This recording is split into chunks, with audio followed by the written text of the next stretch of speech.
స్వయంభూ శ్రీ వరసిద్ధి వినాయక స్వామి వారి దేవస్థానం కాణిపాకం హుండీ లెక్కింపు ద్వారా 21 రోజులకు రాబడిన ఆదాయం 1,67,49,621 రూపాయలు, బంగారం 25 గ్రాములు, వెండి 410 గ్రాములు, గో సంరక్షణ హుండీ ద్వారా 28,973 రూపాయలు, నిత్య అన్నదానం హుండీ ద్వారా 1,85,552 రూపాయలు,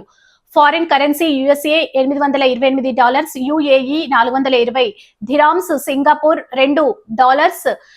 Malaysia 11 ringgits, Saudi 20 riyals, Australia $260, Canada $20, England 30 pounds, euro 265 euro,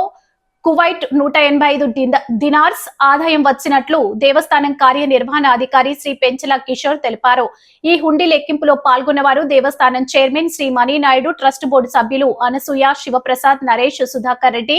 DEO Sagar Babu, Chittoor assistant commissioner Chittemma, ఏఈఓలు ఎస్వి కృష్ణారెడ్డి, హరిమాధవరెడ్డి, ప్రసాద్, ధనుంజయ, సిఎఫ్ఓ నాగేశ్వరరావు, పర్యవేక్షకులు కోదండపాణి, శ్రీధర్ బాబు, దివాకర్, దేవస్థానం సిబ్బంది, సేవకులు,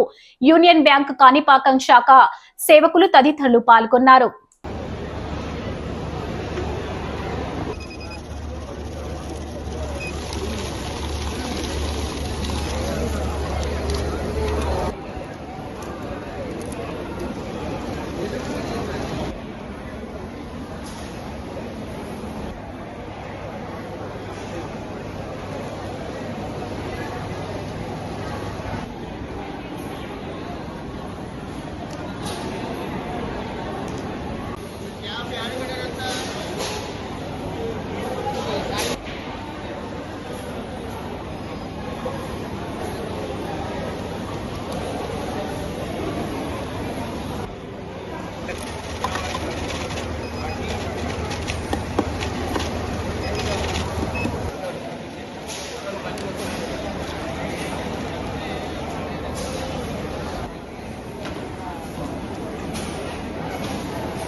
Gracias.